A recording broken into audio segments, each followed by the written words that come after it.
All right, joining me on the Fly Racing RacerX podcast, a man who should be in fly racing, but it's another story for another day. Christian Craig, how are you, man? I'm good. Just leaving this Super Motocross announcement and sitting in traffic now. So, yeah.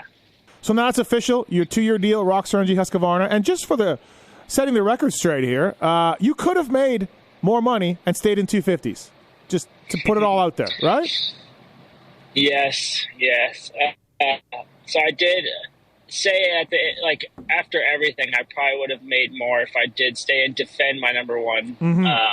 Just the way the contracts played out and all that. So, so I actually turned down some money to be 450 full time, but that's what I wanted, and there was no question, no doubt. That that's what I wanted.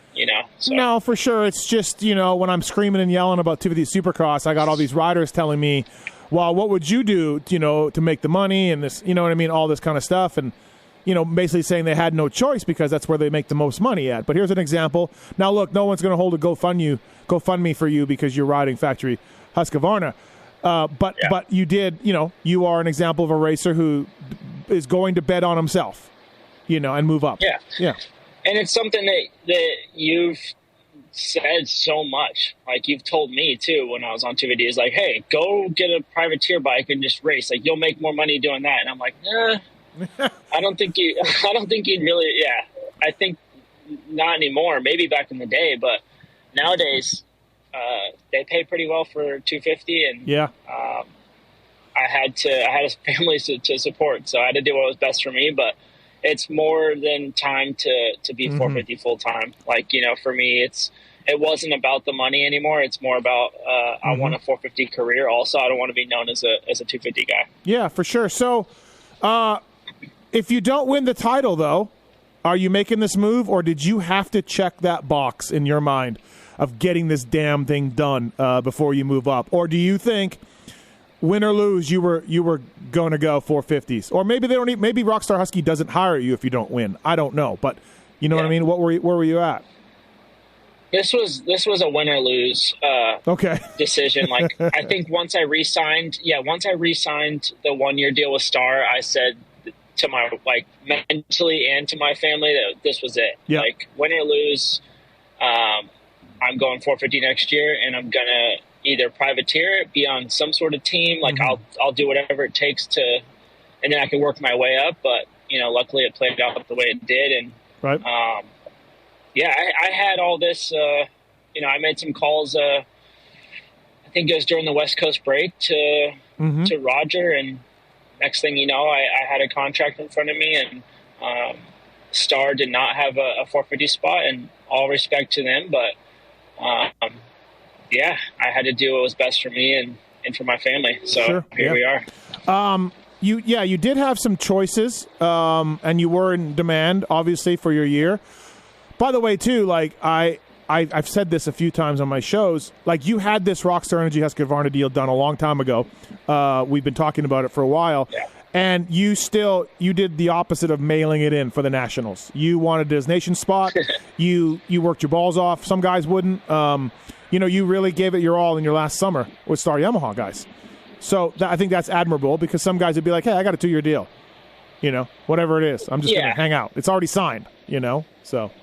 Yeah, and it same goes for the Star team.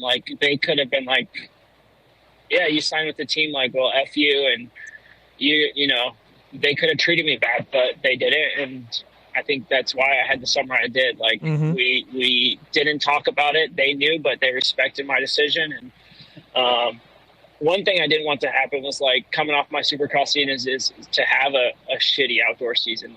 I wanted to keep that momentum. I wanted to keep the momentum going so bad. So I was like, all right, let's keep doing what I'm doing. Nothing changes. Yes, I won this and all this stuff, but my mentality stays the same. And you saw that throughout the whole outdoor season. And I checked off a lot of goals, that I set in the off season. So it's cool. It's cool to have to be in this position now.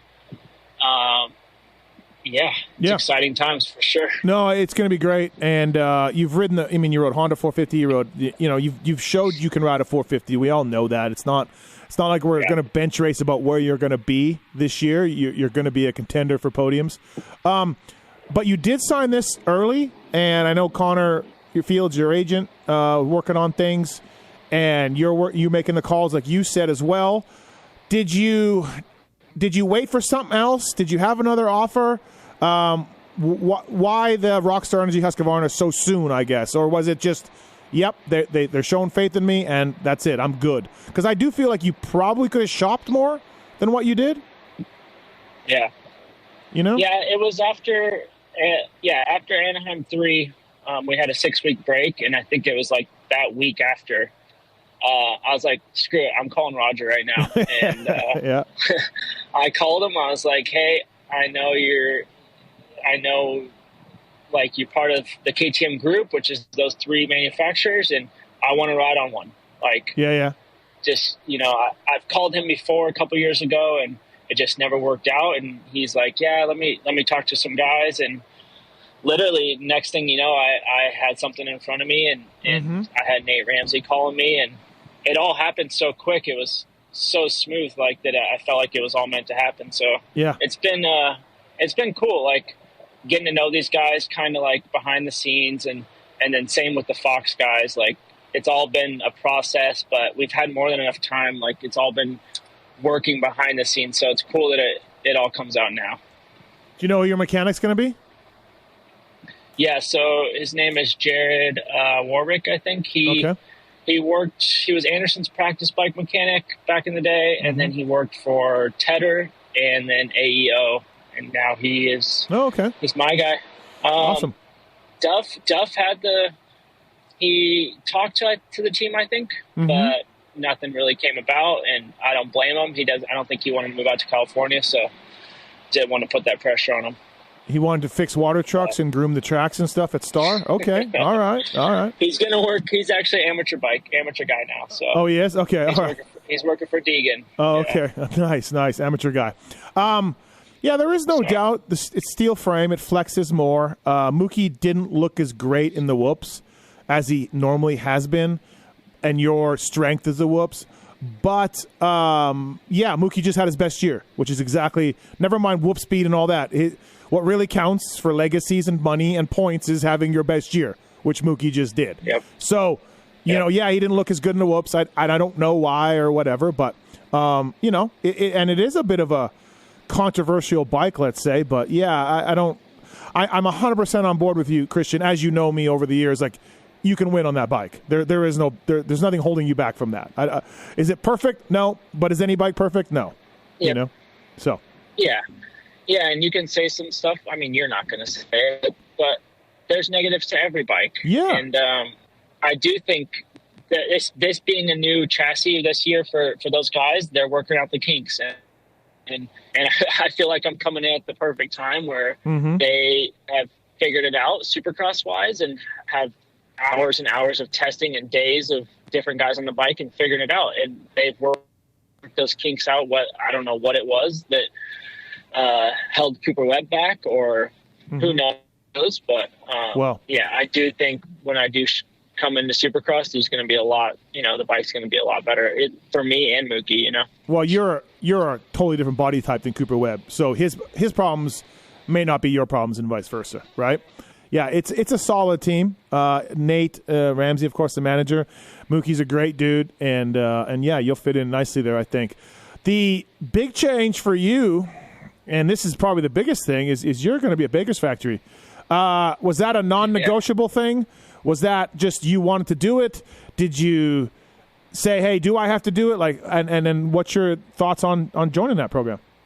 Well, I told Roger when I talked to him on the phone that I did want to train with Aldon. So when I got the contract, it was in my contract. So I don't know if it was going to happen for sure. Either way, if I didn't want to or I wanted to, but I did want to, and I've been with Aldon for a few weeks, and I haven't been out to the Baker's Factory yet, but it's going to be interesting. We start boot camp, I think, November 1st, and we'll start ramping up, and it's exciting. Like, I had no problems with Swanee. I loved everything about it, and he got me a championship and to where I am now, and let's see if Aldon can get me to another level.